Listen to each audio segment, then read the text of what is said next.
"Don't get in that helicopter!" The shout didn't just cut the air, it split it. Grant Whitaker flinched, fingers already on the Bell 429 door latch. Behind him, the turbine screamed, rotors biting harder each second. The ramp shook with noise, yet that voice, young, cracked, desperate, pierced everything like a warning siren. He snapped around. A girl, barefoot and small, maybe 12, was sprinting straight at him across the tarmac. Thin legs kicked up grit. Her shirt, once pink, had faded to dusty rose and hung torn at one shoulder. Frayed jeans whipped in the rotor wash. She looked like she'd run far beyond this field. Grant stepped away from the aircraft and lifted an arm at the pilot. "Hold!" he barked into his headset. The rotors thundered, but the pilot caught the signal and eased back. The helicopter trembled on its skids, still hungry to lift, while Grant's gaze stayed locked on the charging child. The turbine began to wind down, blades slowing from a blur to heavy chops. The girl reached him, sweat streaking her forehead, eyes wide and sharp with panic. "Stop! Please don't go!" she gasped. "They did something to it." Grant held up a palm. "Breathe. Tell me who." She pointed past his shoulder. Grant's stomach dropped. 20 feet behind him stood his security detail. 2 lean men in dark suits and mirrored shades, silent as posts. They hadn't shifted since escorting him onto the ramp, yet her finger trembled. "I saw them," she insisted, voice shaking but precise. "Or 2 guys just like them," she said. "Same suits, same build. Last night by the fence, they opened something under the chopper." Grant turned toward the men. The taller one, Briggs, tilted his head, puzzled. The other, Carter, shifted uneasily. "Sir, we've been with you all morning," Briggs said evenly. Grant didn't answer. He studied the girl instead, weighing fear against truth. She wasn't begging for attention. She was bracing for impact. "What's your name?" he asked. "Ava Wilkins," she whispered, lips trembling, tears held back by stubborn will. The rotors above gave a tired, slow creak. Something in Grant's chest tightened. The specificity, the calm inside the panic. He thumbed his phone. "Denton," he snapped. "Run a diagnostic sweep, tail number 114. Get Evan on the undercarriage and nav stack, now." He looked back at Ava. "You watched them touch the helicopter?" She nodded hard. "I thought they were mechanics," Ava said, "until I saw them cut a panel and slide a black box inside." "Where were you?" Grant asked.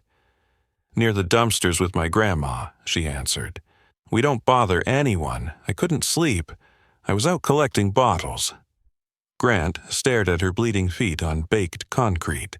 One knee was scraped raw, yet she stood straight, chin up against the wind.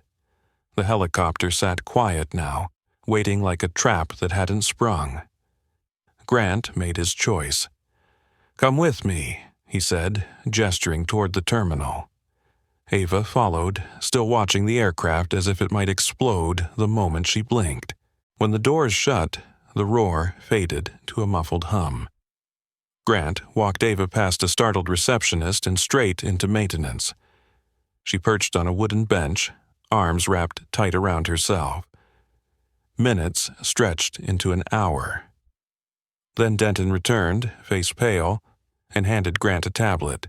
"We found something, sir." Grant's jaw locked as he read. A signal disruptor had been embedded near the flight computer, expertly hidden, programmed to activate about 10 minutes into the flight. Far enough out to lose comms, close enough to blame pilot error. Grant slowly looked at Ava. She didn't smile. "I'm glad you didn't go," she said. Outside, the rotors groaned to a full stop. For the first time in decades, Grant Whitaker, billionaire, builder, man who controlled rooms with a glance, felt the ground shift under him. A child's shout had saved his life. Sometimes power doesn't change fate. Courage does. If that moment hits you, drop a like for Ava. And tell us where you're watching from, because you'd be shocked who's listening nearby. The maintenance office smelled like oil and old coffee. Grant stood at the window, arms crossed, eyes on the silent bell, 4:29. Ava sat behind him, cocoa in both hands, cup barely touched, cooling as her breathing finally steadied. Denton came back in, tension carved into his face. "We pulled last night's security footage, the window she mentioned," he said. "There's a blacked-out stretch, 27 minutes of total loss, never happened before." Grant turned slowly. "Internal failure?" Denton shook his head. "Manual loop insertion. Someone overrode the feed." Grant inhaled through his nose, calculations sliding into place like steel plates. This wasn't random. This wasn't an accident. "Who had access to the aircraft in the last 48 hours?" he asked. "6 people," Denton replied. 2 mechanics, you, your assistant, and the 2 contractors, Briggs and Carter. Grant's gaze flicked to Ava. Through the tinted glass, the suited men stood guard like statues. Ava's voice came soft. "They looked just like them." Grant turned. "You're sure?" She nodded slowly. "One wore gloves, black leather, it was warm out, that was weird." The detail hit Grant like a punch. Briggs always wore gloves. Grant's eyes narrowed. A quirk he'd ignored now felt like a signature. "Denton," he said without turning, "take Ava to the staff lounge. Keep someone with her at all times. And find her grandmother, quietly. Bring her here under protection." Denton nodded. Ava rose, shoulders tight, then followed him out without looking back. When the door clicked shut, Grant pulled a secure tablet from his desk drawer and opened encrypted files. Contracts, NDAs, bids. The centerpiece glowed. His company's pending U.S. Department of Transportation contract to modernize GPS-based aviation control, a deal north of $900 million. The rival circling hardest, Ardent Dynamics. A crash mid-test flight would torch his credibility, sink the bid, and hand Ardent the win on a silver platter. A knock tapped the frame. Carter stepped in, polite as a brochure. "Everything all right, Mr. Whitaker?" Grant studied him. Too even, too rehearsed. "Fine," Grant said flatly. "Send Briggs in now." Carter nodded and left. 30 seconds later, Briggs arrived, closing the door with quiet confidence, moving like he owned every hallway he entered. Grant gestured to the chair opposite. "Sit."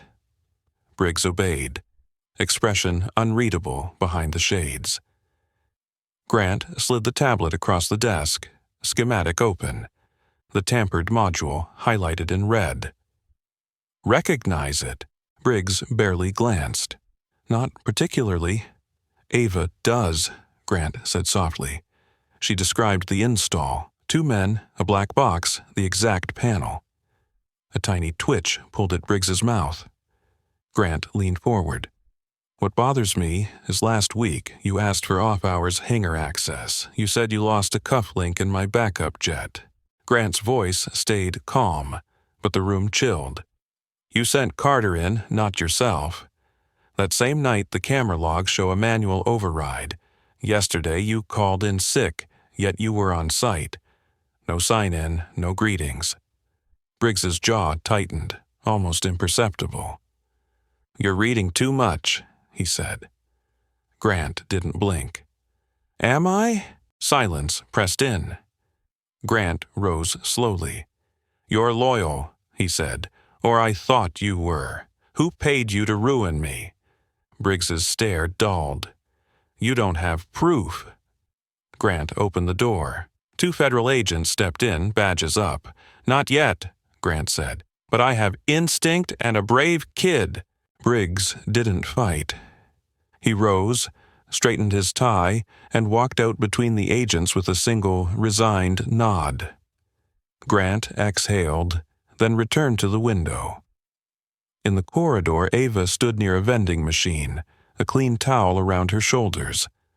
An older woman, her grandmother, clutched her tight. Grant felt shame twist into resolve. Denton came up behind him. "How'd she know?" he asked. Grant's eyes stayed on Ava's small frame. "She watches," Grant murmured, "when no one else does." Denton swallowed. "What now?" Grant's voice dropped. "Now we follow the trail straight into Orion." The name tasted like rust. Arden's shadow logistics empire no one talked about. The lobby's normal hum tried to return, but Grant stayed frozen. He kept seeing Ava's bare feet pounding the tarmac, her scream knifing through turbines. Under suspicion and noise, one truth rang. The smallest voice can carry the heaviest weight, and sometimes it's the only thing that keeps a man like him from falling. The office still reeked of oil and stale coffee, but the air had shifted. Grant stood at the window, arms crossed, eyes on the silent bell 429. Ava sat where he'd placed her, guarded and quiet. Denton re-entered. The blackout was 1:15 to 1:42 a.m. Blank. Triple redundancy didn't matter, he said. Grant turned. "So someone wiped it, or inserted a pre-recorded loop." Denton nodded. "That's exactly what it looks like." Grant's gaze slid to Ava as she lifted her eyes from the floor. "Briggs and Carter," she said softly. "Two guys built like them. Same walk, same shape." Grant's knuckles whitened around the window frame. Ava hesitated, then added, "One had black gloves." Grant's mind clicked. Briggs. Always. He stepped to the desk, yanked open a drawer, and secured the tablet again, scrolling through access logs and vendor rosters. Every detail that once felt like background noise now sounded like an alarm. He'd trusted the wrong quiet men. He punched the intercom. "Denton, move Ava to the staff lounge. Keep eyes on her. Quietly locate her grandmother and bring her here. No press." "Yes, sir," Denton answered. The door closed. Grant faced the window, expression carved from stone. The world outside looked the same, but his reality had shifted by inches. Deadly inches. "Send Briggs in," Grant called down the hall. The request felt like bait. Less than a minute later, Briggs returned, shutting the door. "You needed me, sir." "Sit," Grant said. Briggs sat, posture rigid, calm, too calm. Grant laid the tablet between them, schematic displayed, the highlighted module glowing like an accusation. "Tell me what you see." Briggs's gaze flicked once. "A diagram." "A diagram that could have killed me," Grant said. "Ava described the exact compartment you opened. You came to me 3 years ago swearing loyalty over paychecks." Briggs stayed level. "I meant it." Grant leaned in. "Then tell me who told you to drop my helicopter out of the sky." For a moment, Briggs held the mask.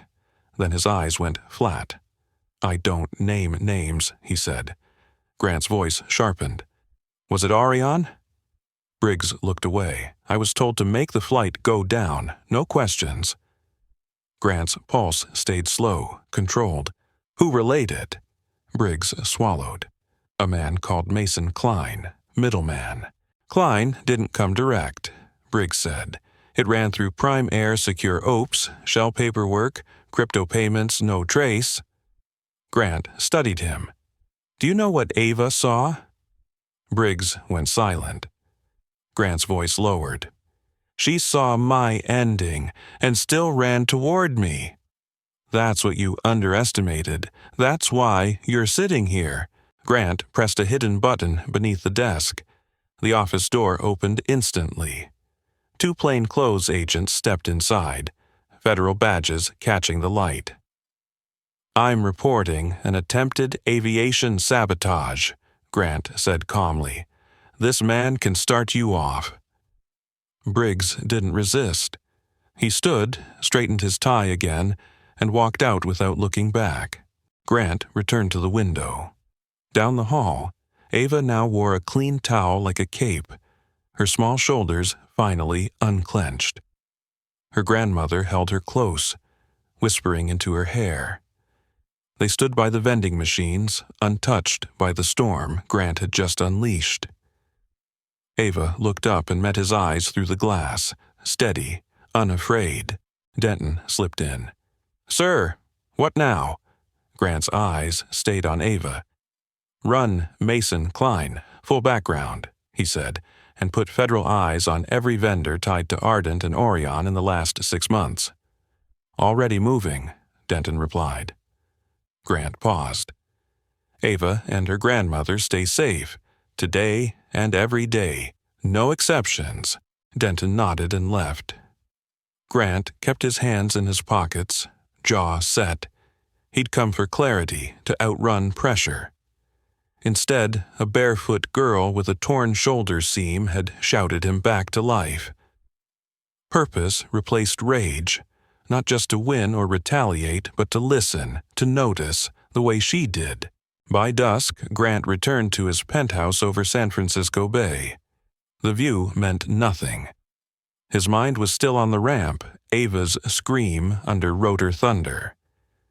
He loosened his tie and entered his study, leather and oak smelling of old victories. The safe behind an abstract painting pulled at him like gravity. He keyed the code and drew out a slim black folder stamped, "Federal Bid, Eyes Only." Inside sat 5 years of work. A next-generation GPS integration system, adaptive control meant to prevent mid-air collisions. Grant had expected to beat Ardent on brilliance. Now he understood they'd tried to beat him by burying him in the sky. He called his private line. Special Agent Denise Kearney appeared, mid-50s, sharp, unimpressed by wealth. "Late call," she said. "They made a move," Grant replied. "Briggs, he gave me a name, Mason Klein." Denise frowned. "Not official, but it's floated in D.C., defense-adjacent deals, offshore routing, never sticks long." "I want a federal investigation," Grant said. "Quiet, no leaks." Denise held his gaze. "This isn't corporate chess, it's attempted murder." "I know," Grant answered. "Do you have the child secured?" she asked. "Yes, Ava Wilkins, 12. She's why I'm still breathing." Denise exhaled. "Then send me everything. I'll run it from my end." The call ended. Grant sat in silence as city lights blinked on like distant fireflies. Denise had been right. Ava speaking up was dangerous. Yet that danger was the spark. A girl nobody had guarded him. Guilt settled in his chest, then hardened into resolve. He would not let her courage vanish into paperwork. Next morning, Ava rode in a black Suburban, fingers locked around her grandmother's hand. Clean jeans, a navy hoodie, and sneakers that flashed when she stepped felt unreal. "Are we in trouble?" she whispered. The SUV rolled toward Whitaker Aerospace Systems' downtown tower, glass gleaming under a low gray sky. Grant met them at the lobby doors. No tie, sleeves rolled. "Not at all," he told Ava. "You're guests, more than that." He guided them past executives who pretended not to stare. Marble swallowed their footsteps. Ava's eyes widened at the towering atrium, but she kept her chin up and didn't release her grandmother's hand. In a private conference room, Denise waited with a laptop and that steady cop-quiet calm. She shook Grant's hand, then knelt to Ava's level. "You remember what you saw?" "Yes, ma'am. Even tiny details matter," Denise said. Ava glanced at Grant, then nodded. "Okay." The room went still for a child's truth. Ava described the gloves, the long metal case, the panel unlatched under the bell 429, the whispered words. Then she added, there was a logo on a shirt, Gigatrack Solutions. Denise's eyes met Grant's. Gigatrack is an Arian subsidiary, she said. Grant exhaled. So it connects them. It connects, Denise corrected. It doesn't convict yet. When Denise paused for notes, Ava drifted to a model aircraft in the corner and traced its wings like they were alive. Grant approached carefully. You did more than most adults, he said. You didn't run away. You ran toward me. Ava looked up, steady. Because you were going to die, she said, and nobody else spoke.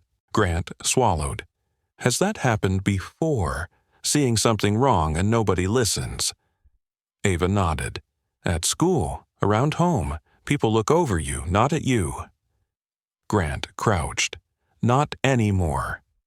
He pulled a small pin, Whitaker Aerospace crest, silver with a blue wing and compass, and clipped it to her hoodie. You're one of us. Ava touched the pin. Even if I don't fly? You already did, Grant said. You saved the pilot and me. Later, after escorting Ava and her grandmother home under protection, Grant returned to his office window. Storm clouds hung low over the city. Denton entered. Ready to hit back, sir? Grant turned, voice calm. I'm building forward. That evening, as the sun bleedy behind the Golden Gate, Grant descended to a dim, sub-level OPS room wired into satellites, private servers, and sealed surveillance archives. Denise sat beside him, scrubbing time codes as frames flickered across a curved screen. There, she said, zooming in. Frame 479, right before the blackout. Grant leaned close. Grainy pixels, but enough. A silhouette with a long case, backlit by a service truck. No face, no features, just posture that matched Ava's description. Same time, she said, Grant murmured. Denise nodded, then nudged the footage forward, letting the moment hang like a hook set deep. Digital snowstorm swallowed the feed. The footage jumped, froze, then resumed 27 minutes later. Clean, empty, perfect. Grant shook his head. No malfunction. That's a loop. Denise tapped metadata. Worse, a dead curtain package buries real timestamps under dummy data. Only high-level contractors know how to deploy it. It's a signature move. Grant turned. Whose signature? Denise's face hardened. Gigatrack. I've seen the pattern in 3 prior aviation tampering cases over 5 years. Same erasure, same cleanup. Never public, never confirmed. Grant clenched his jaw. So, this wasn't sabotage for sport. No, Denise said. It's strategic erasure. They wanted you to disappear inside the aircraft. Grant paced to the Bell 429 schematic, pulsing with highlighted hazard zones. Denton's report echoed. The relay was tied into GPS nav and secondary comms. 5 minutes in, I'd be rerouted and radio silent, Grant said. Denise finished, over water or a remote corridor where mechanical failure, cells easy and rescue arrives too late. Grant opened Arden's proposal, dated 2 weeks earlier, and found the clause buried in footnotes. Shared testing corridor coordination, East Coast facilities. It matched his flight plan too cleanly. He looked up. They weren't just planting hardware, he said. They were planting a story. Denise nodded. A story with paperwork, and a corpse that can't argue. Grant stared until the letters blurred. Ava's feet, Ava's shout, proof. The plan wasn't perfect, just arrogant. He straightened, anger cooling into focus. We document everything, he said. Every vendor badge, every gate scan, every subcontract. Denise nodded. Make the invisible trail visible. Grant's eyes hardened. And keep Ava untouchable. Denise pulled procurement chains and offshore routing maps onto the screen. Start with Orion's logistics arm. Gigatrack, Prime Air, any shell entities touching hangar access, she said. Grant added, and Mason Klein. Find who he pays and who pays him. Denise warned, careful. Men like this don't improvise, they coordinate. Grant's mouth tightened. So do we. Grant layered employee rosters, vendor badges, and gate logs over the missing footage like transparent sheets. Patterns surfaced, gaps that matched contracts, trucks that appeared without dispatch, names that vanished after midnight. They built a corridor of silence, Denise murmured. Grant thought of Ava. She ran straight through it, he said. Not alone anymore. The screen cycled back to the silhouette with the long case. Denise magnified until the image broke into blocks. Truck IDs scrubbed, she said, but reflection shows a yard code. Grant leaned in. That's enough for dispatch subpoenas, he said. Enough to make somebody sweat. Denise nodded. And enough to stand up a task force. Above them, the city kept breathing, unaware. Below, warrants formed in silence. Grant watched Denise tag frames, draft affidavits, and lock filings away from public dockets. He pictured Briggs counting on politeness and fear. A kid wasn't polite, Grant said. She was honest. Denise answered without looking up. Honesty is dangerous. That's why it works. Denise replayed the blackout start. This snowstorm isn't random, she said. It's timed, triggered by a proximity beacon. Grant frowned. So someone had to be close. Yes, Denise replied. Close to the junction box or network node. Grant's eyes sharpened. Then the perimeter's compromised. Denise went grim. Or staffed. Someone opened the door. Grant pulled up Denise's flagged cases, 3 earlier incidents with the same dead curtain metadata trick.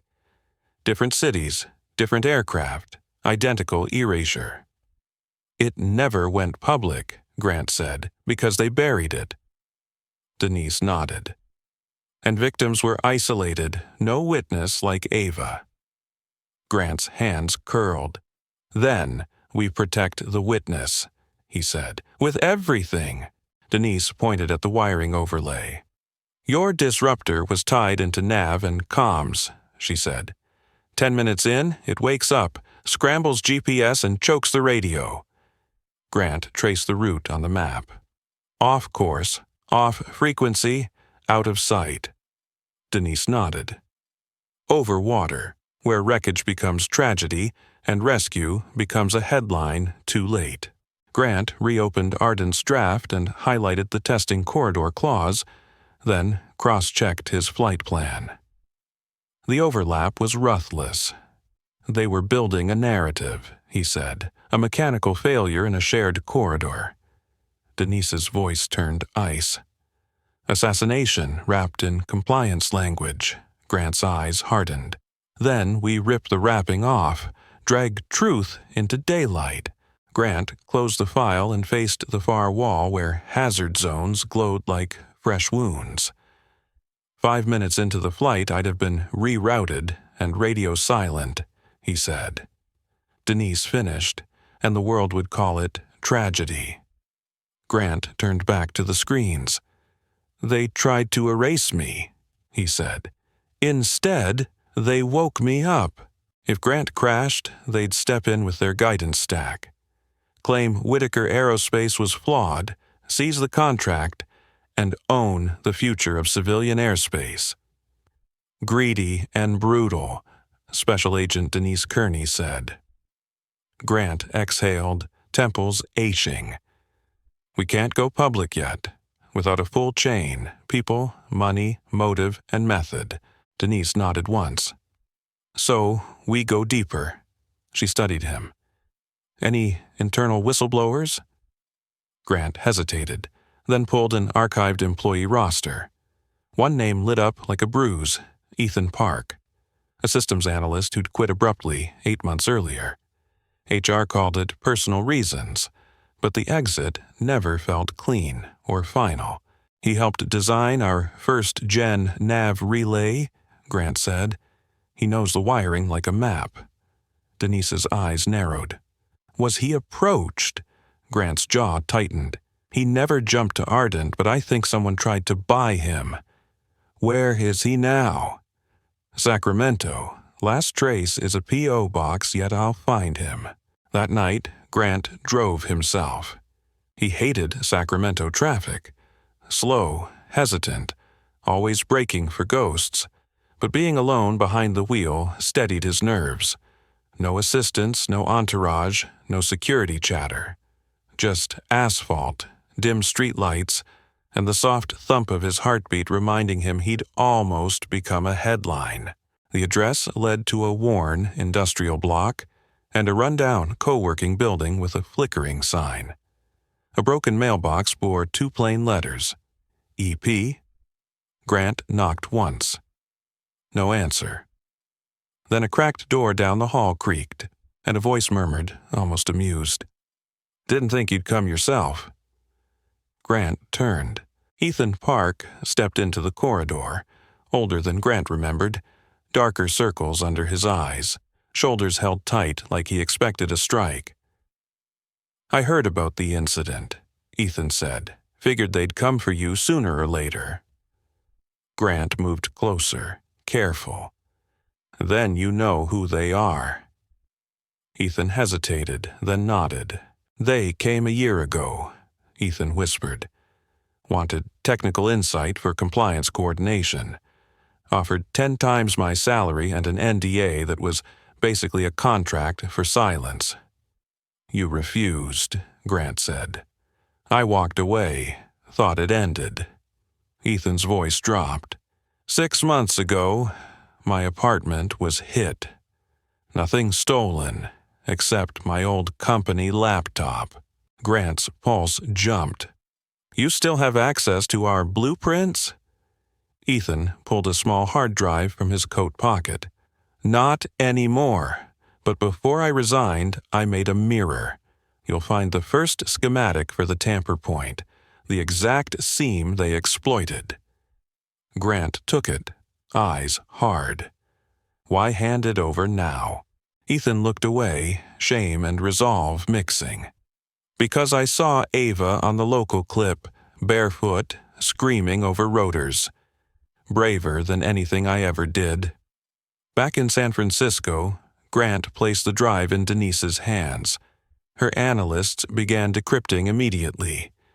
2 hours later, a tech lifted his head, voice tight. "Ma'am, embedded name in the patch code." "Show me," Denise said. The screen displayed a line like a fingerprint. Red G, protocol lock, access level 9. Denise's gaze snapped to Grant. "We've got our installer. Now we find who gave him the key." Grant leaned back, feeling the wind shift. It wasn't over, but the truth was no longer buried, and he wasn't alone. Morning fog curled low over the Whitaker test facility, turning hangars into gray silhouettes. Inside the executive conference room, lights stayed dim while a 3D hologram of the Bell 429 rotated above the table. A red pulse blinked beneath the co-pilot seat, exactly where the sabotaged relay had been hidden. Denise stood arms crossed, watching analysts unpack Ethan's files. One technician spoke, AWE edged with disgust. "We ran sims using the altered GPS script from the mirror drive. With the module active, the aircraft diverts 7 minutes after liftoff, 2 miles offshore, no radar, no comms, total blackout event." Grant's stomach turned. Denise pointed at the model. It would read like mechanical failure, career-ending, quiet, believable. Grant stared at the pulsing red mark. Whose idea was it? Denise turned to an analyst and opened a folder tagged Red. We matched the code ID to Primaire Secure Ops logs, access level 9. A new name appeared. Derek Vance, VP of Systems Integration, Ardent Dynamics. Grant felt his stomach drop. Grant released a slow breath. Vance submitted the opposing bid 2 weeks ago. Denise's jaw tightened. Worse, he requested expedited testing for Ardent's backup guidance the same day you were scheduled to fly. Grant leaned forward. So if I died, they'd pitch their system as the safe fix to a tragedy they staged. Exactly, Denise said.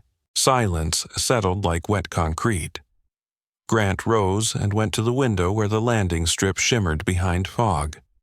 Ava's scream still echoed in his skull. He turned back. We need more than names and code, something they can't spin. Denise nodded. Financial links, meetings, messages. Grant's voice sharpened. Wire transfers, records, anything no lawyer can explain away. Denise's phone buzzed. She read, then lifted her eyes. We may have it. An undercover analyst inside Prime Air intercepted a secure message flagged under Vance's internal login. A burner? Grant asked. Yes, but the signature lines match Red's last known device. Denise turned the screen toward him, letting the words land without commentary. The text was short and ice-cold. Test failed, target survived, initiate fallback protocol. No further contact until dust settles. Grant read it twice, then again. Fallback means retaliation or cleanup, he said. Denise's eyes hardened. Either way, they know you're alive, and they know the operation failed. That changes everything. Grant's eyes darkened. Then Ava's at risk. Denise nodded. I doubled her detail, but we need to move her and her grandmother today. Grant grabbed his phone. No need. Bring them to my estate, off-grid, monitored, layered security. Nothing moves there without me seeing it. Denise didn't argue. She just nodded like a judge signing a warrant. That afternoon, under heavy escort, Ava and her grandmother arrived at Grant's private estate in Sonoma County. 80 acres. Sleek glass architecture, stitched to protective steel, vineyards on one side, forest on the other. Ava stepped out slowly, clutching a paper notebook to her chest, scanning the quiet like it might hide teeth. Even birdsong sounded careful. Grant met her on the front steps, jacket off, sleeves rolled, a softness in his eyes Ava hadn't seen before. You're safe here, he said, and not just because of walls. Ava nodded, then looked up. Did you find who they are? We're close, Grant said. Closer because of you. She hesitated, then held out her notebook. The notebook held sketches, simple lines, brutal accuracy. A man in a black cap sliding something under the bell, 429. A dark SUV by the fence. One page showed Grant beside her. Tall, but not threatening. Grant flipped through, throat tight. You remember more than my engineers, he said. Ava shrugged. When nobody listens, you watch harder. That night, Denise called.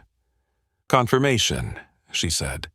Vance's phone pinged at a private terminal in Nevada. He's trying to leave the country. Grant stepped onto the patio, stars blinking through branches. Homeland and Interpol? Already alerted. Grant's voice went flat. Good. And Red? Denise added. Still hiding, but Vance will crack. People like them don't carry the whole plan, Denise said. They're paid hands.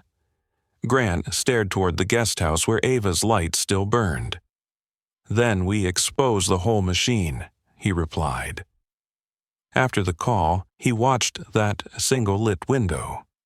Inside, Ava drew again, quietly mapping shadows.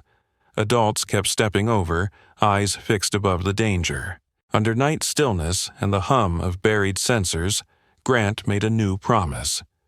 Not for contracts, not for control, not for revenge, but for truth and the child who spoke it. 3 days later, he waited behind a velvet curtain, listening to reporters buzz and shutters snap inside the Whitaker Grand Hall. This wasn't business. This was reckoning. Denise stood beside him with an earpiece, scanning final notes. Vance was intercepted at Heathrow, she whispered. Interpol has him. Red's gone dark, but the first domino fell. Grant asked, "Do we have enough?" Denise nodded. Hacked comm logs, Ethan's archive, Ava's statement, and Vance's travel trail. We won't just convict, we'll expose everything. A stage manager signaled 2 minutes. Grant adjusted his cufflinks. No tie, charcoal suit, plain and deliberate. He didn't want to look untouchable, he wanted to look accountable.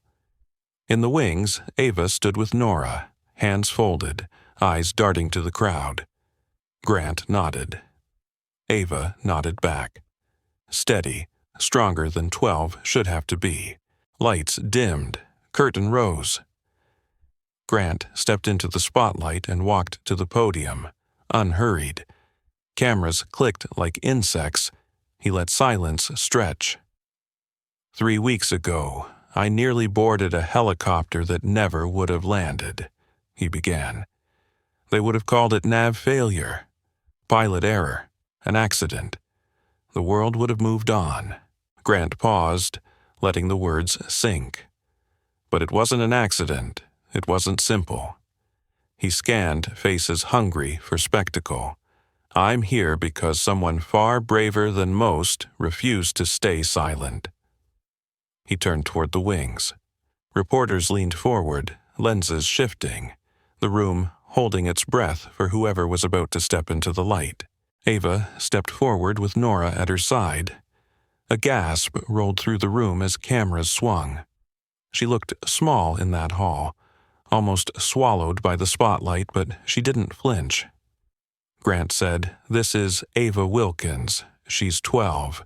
Not an engineer, not an agent, just a kid who pays attention." He faced the crowd. "She saved my life." A beat of silence, then applause rose, cautious and real. Grant lifted a hand to steady it. "I won't detail every piece today. The investigation is ongoing. But I can say this. Executives, contractors, and affiliates tied to Ardent Dynamics tried to eliminate me to win a federal aviation contract. They rigged my aircraft and planned my disappearance." Grant's voice stayed controlled. They failed because they underestimated an unheard voice. He looked at Ava. "Do you want to say anything?" Ava glanced at Nora, then at the crowd. Her voice was small and clear. "I just didn't want him to die." The room went still, then softened, like it exhaled together. Grant straightened. "In Ava's honor, and for every kid who's ever seen something wrong and felt invisible, I'm launching the Ava Watch Initiative." Murmurs rolled. "It will fund safety resources, digital literacy, and advocacy tools in underrepresented communities. Paying attention shouldn't be punished." Applause returned instantly, louder and longer. Grant only nodded, accepting duty, not praise.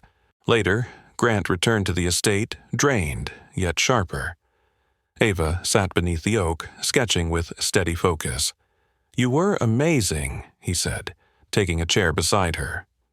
Ava shrugged. "I didn't say much." "You didn't have to," Grant replied. "Truth speaks loud." Ava flipped pages. "What happens now?" Grant watched her pencil. "We keep going, together." Ava asked, "Do you think I could be a pilot someday?" Grant smiled. "You already are. You saved someone, mid-flight before the skids ever lifted." As the sun fell behind the Vineyard Hills, quiet settled. Not fear, but clarity. Outside the trees, lawsuits and headlines waited. For now, a billionaire and a barefoot kid sat like co-navigators of truth. The next morning, headlines roared across every network. Aviation tycoon targeted. Child's warning stops assassination. Ardent executives under federal probe. Grant didn't sleep through any of it. He sat at his kitchen table, robe on, oatmeal untouched, watching the noise surge. The support felt real. So did the backlash. Both were rising fast. Denton entered with a tablet, expression tight. Federal agents raided Ardent's D.C. office at dawn. 15 terabytes seized, 30-plus encrypted devices. Grant nodded once. And Vance? UK custody, extradition pending. His lawyers are pushing for a sealed deposition. Grant rubbed his temples. Of course. They'll try to keep this in shadows. Denton swallowed. There's more. Gavin Red surfaced, Denton said. Grant's eyes sharpened. He tried to flee through a private port in Baja, but Mexican authorities intercepted him. He's being held quietly. Grant's voice dropped. Does he know Ava's name? Denton shook his head. Not unless someone leaked it. Her identity is sealed, location rotated, federal firewalls. Grant nodded. Keep it sealed. Sunrise spilled gold over the vines. Ava sat on the porch under a light blanket, sketching with focused calm. Nora hummed inside while cooking. Grant sat beside Ava. Drawing again? Ava nodded. A bird, not flying, watching. Grant smiled faintly. What kind? Ava paused. The kind that sees storms before they arrive. Grant let that sit, then said, It's going to get noisier. People will twist this, about me, about you. Ava didn't look up. Grandma said they'd twist stuff. She's right, Grant replied. But truth doesn't change because someone bends the story. Ava flipped pages and drew a looping line like a flight path, slow and certain. Are they going to jail? Ava asked. Grant stared toward the fog line. Some will fight and lie, but the chain is breaking. Ava was quiet, then asked, Why did they want to hurt you? Grant's jaw tightened. Because I was in the way. They wanted power and control, and I had something they needed to steal. Ava's pencil slowed. But they didn't get it, she said. Grant turned to her. No, because of you. Later, he returned downtown to face his board. The room was tense, awe and fear. Grant stood with a printed statement. I know you're thinking, stock price, reputation, contracts, he began. But we were almost used as a weapon. Grant scanned them. Our tech and trust were hijacked because we confused silence with safety. He set the paper down. From today, we change. Every system gets double audits. Murmurs rose. We launched the Ava protocol, he added. A watchdog, AI-assisted, always human-verified, plus anonymous reporting for entry-level staff. Every alert gets executive review. A board member frowned. You're basing policy on a child's warning? Grant didn't blink. She saw what we missed and saved my life. So yes. Silence held, then slow nods. Grant finished, voice steady. The day we stop believing wisdom can come from the lowest rung is the day we invite collapse. We won't invite it again. That evening, Ava watched the first stars from the garden edge. Nora wrapped an arm around her. You did good, baby, she whispered. Ava asked, Did I change something? Nora smiled. You changed everything. From the porch, Grant told Denton, She'll outgrow this place.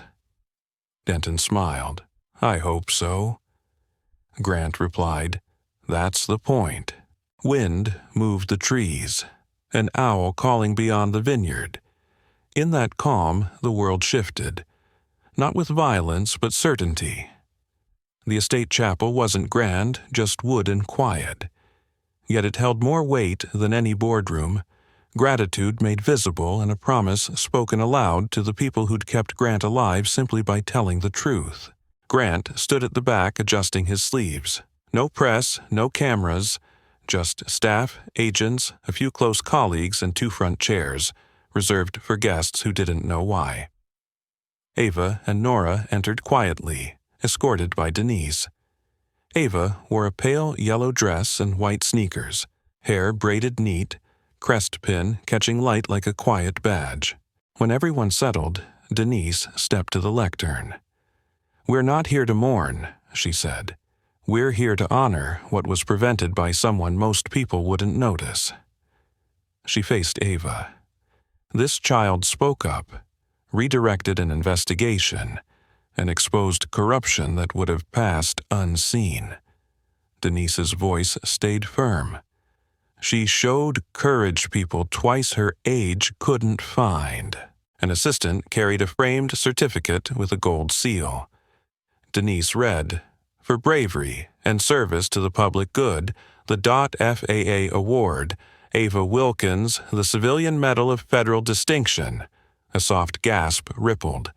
Ava froze, eyes wide, then looked at Nora. Grant stepped forward, took the frame, and knelt to present it. Careful, steady, respectful. "You didn't just save me," Grant whispered. "You reminded me what it means to really see." Ava blinked hard, tears rising. "I didn't mean to be brave," she said. Grant smiled. "Nobody plans bravery. They just do the right thing when it's time." The room stood and applauded in warm waves until Ava's shoulders finally loosened. Afterward, guests drifted through the garden under gray light. Grant walked beside Ava. "I heard you're going back to school next week," he said. Ava nodded. "Grandma says it's time." "Are you ready?" Ava looked up. "I notice more now." Grant smiled. "That's awareness. Strength." Ava hesitated. "Will people believe me when I speak?" Grant looked across the vines. "Some will, some won't. Belief isn't the point. You know what you saw, and you don't stop saying it because it makes people uncomfortable." He handed her a leather-bound journal. "It's blank. Write the rest of your story." Ava opened it. "Write about you?" Grant chuckled. "Only if I earn the chapter." That afternoon, Denise sent a secure update. Gavin read, confessed. Under oath, Derek Vance authorized the sabotage through ardent cutouts. Evidence matched. Charges were being drafted. Names would go public next week. Grant read it twice and closed the device. Final didn't mean safe. It meant the backlash would sharpen. He went looking for Ava anyway, needing her calm. Across the yard, Ava sat beneath the oak, sketching quietly. She looked peaceful, no longer a headline, just a kid reclaiming normal. Grant felt something deeper than pride, clarity. In a world loud with money and power, one cracked voice had pierced the rotor wash and changed everything. Ava shouted first. Now the system was forced to keep listening. The days after stayed tense, but the estate breathed like a fortress. Federal protection rotated routes, patrols ran silent. Nora kept routines, tea at dawn, hymns in the kitchen. Like motion kept fear from settling. Grant met Denise nightly, reviewing warrants and vendor chains. "They'll bury evidence in litigation," she warned. Grant replied, "Then we dig louder and cleaner." Grant's attorneys begged him to step back. "Let prosecutors talk," they said. But he'd learned silence could be a weapon. He approved the Ava protocol, opened reporting channels, and demanded every alert hit the top. Some executives grumbled. Grant didn't care. "They planned a disappearance," he told Denton. "We answer with exposure. Enough to burn lies off the bone. 2 mornings later, an unmarked convoy delivered protection for Nora and Ava. Denise briefed them like a pilot's checklist. Rotate vehicles, brake patterns, avoid predictable stops. Ava listened, chin lifted. Grant showed her the security room, screens, sensors, perimeter alarms. "This isn't to scare you," he said. "It's to keep your voice safe." Ava nodded. "I want to understand." A prosecutor called. Vance wanted a sealed deposition, keeping testimony out of public record. Denise scoffed. "They still think this stays in the dark." Grant found Ava by the garden fence, sketching gloves again. "You're turning memory into paper," he said. Ava answered softly. "So nobody can erase it." Grant's chest tightened. "Good," he said, "because erasure ends tonight." That evening, Denise arrived with a slim folder, burner pings, travel manifests, and a clean financial thread. "Orion's cutout paid Prime Air," she said. "Prime Air paid Red. Red's wallet fed the sabotage team." Grant read, then looked up. "That's the spine." Denise nodded. "Once we show it, the accident story collapses." Grant exhaled. "Then we show it." The next media cycle hit. Some praised Grant, others called it theater. Anonymous accounts tried to smear Ava's family. Coaching, cash, lies. Denise shut it down with redactions and court orders. Grant watched the ugliness and kept his voice steady. "This is why we waited for proof," he said. "Noise can't drown evidence." Denise replied. "And evidence bites back." Federal teams raided Prime Air, ardent subcontractors, and the Nevada terminal routing Vance's messages. Encrypted phones and hard drives vanished into evidence crates. Denise called from the field. "They're panicking. Red's lawyer wants a deal." Grant stared toward Ava's guest house. "No deal that risks her," Denise answered, firm. "Agreed. If they want mercy, they bring full truth." That weekend, Ava asked to see the helicopter again. Not to ride, just to look. With Denise's approval, Grant took her to the hangar.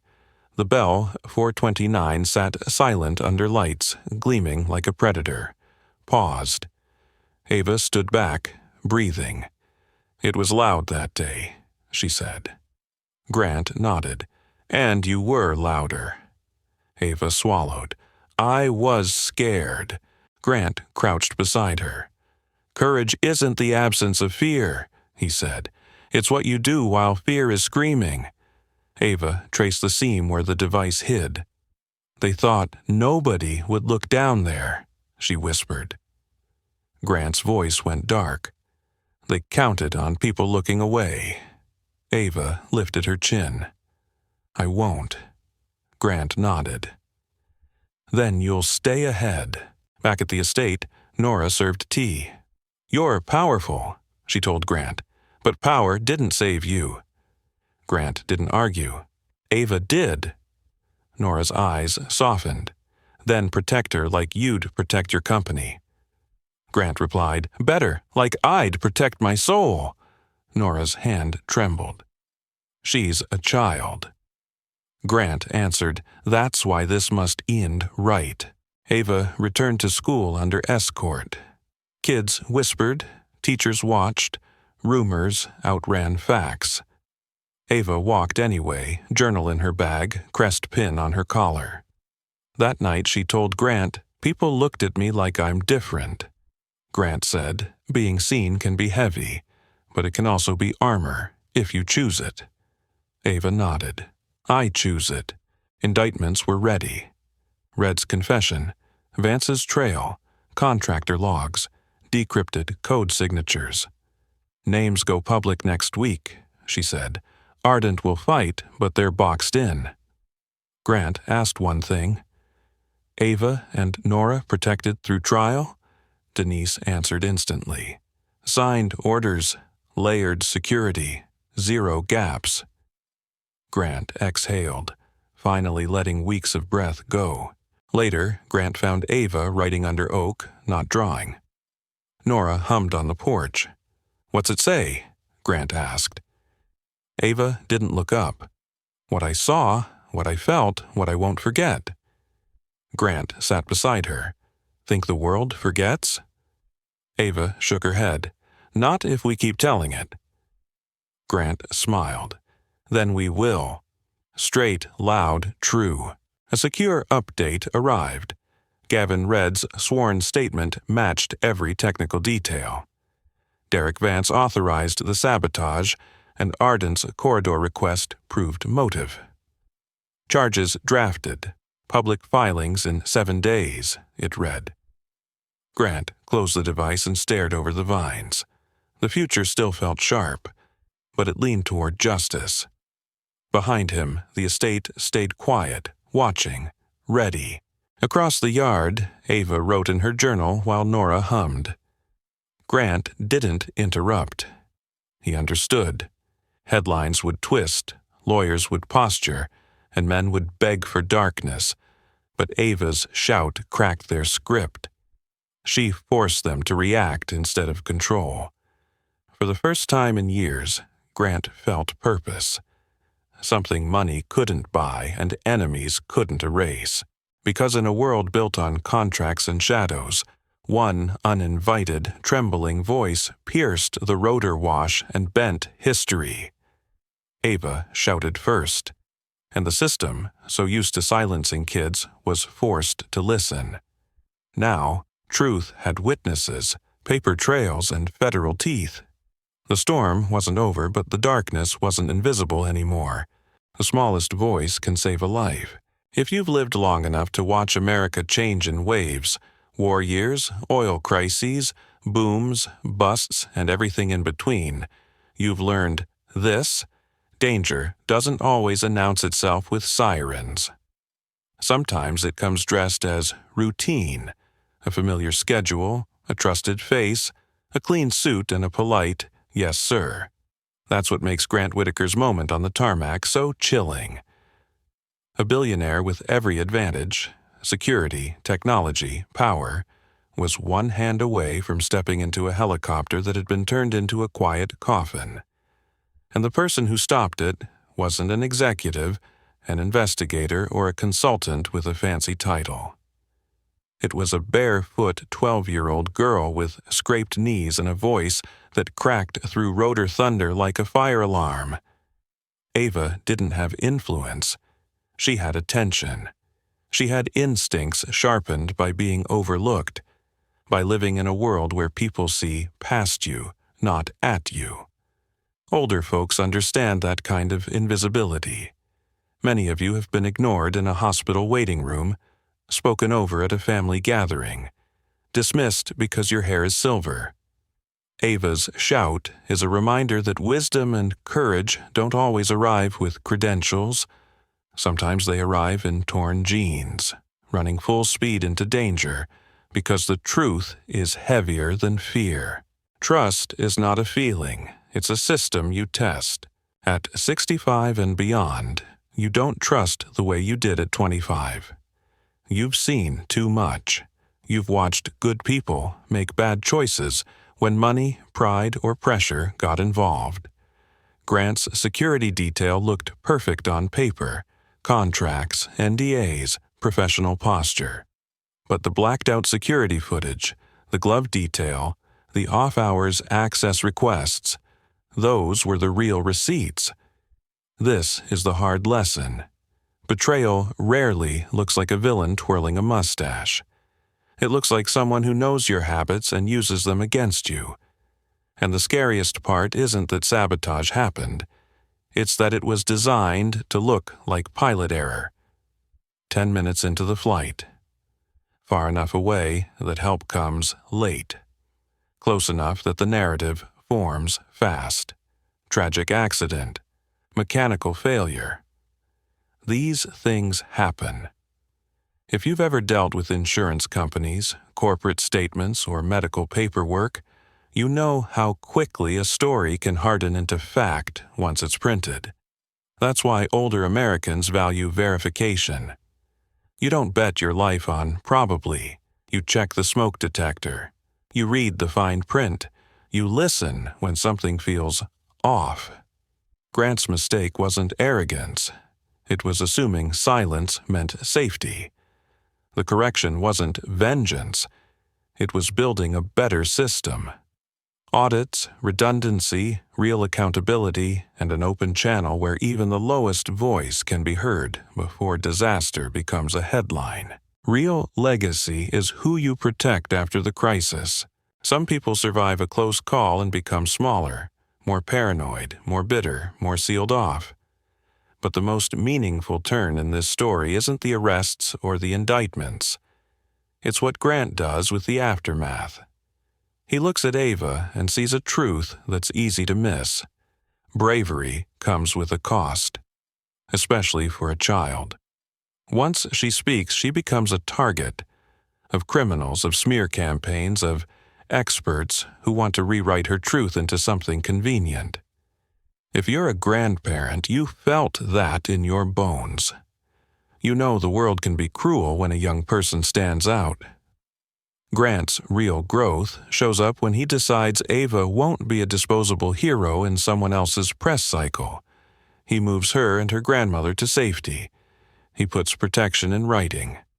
He changes policy inside his company so that future warnings don't die in someone's inbox. That's what legacy looks like at any age. Not the size of your bank account, but the size of your responsibility. Many of you have spent decades taking care of others, raising kids, serving communities, keeping families afloat when times were tight. You understand that the right thing isn't a speech. It's what you do on an ordinary Tuesday when the cameras are gone. Ava saved Grant's life with a shout. Grant honors that by making sure her voice doesn't get punished for being honest. The America worth leaving behind. In the end, this story isn't just about a sabotaged helicopter. It's about the country we're still building. One choice at a time. It asks a question older Americans know well. Will we keep believing power is always right, or will we make room for truth, even when it comes from someone society ignores? Because on that runway, courage didn't wear a suit. It ran barefoot across hot concrete and refused to let a man disappear into a clean lie. Before you go, I want to hear from you. Have you ever noticed something small that others ignored? Something that could have prevented a disaster if people had just listened? Maybe it was a safety issue at work, a medical warning sign, or a moment when your gut told you, this isn't right. Share your story in the comments because your experience might help someone else speak up. If Ava's courage moved you, please hit like, subscribe, and turn on notifications so you don't miss the next story. Because the next lesson might be the one you need most.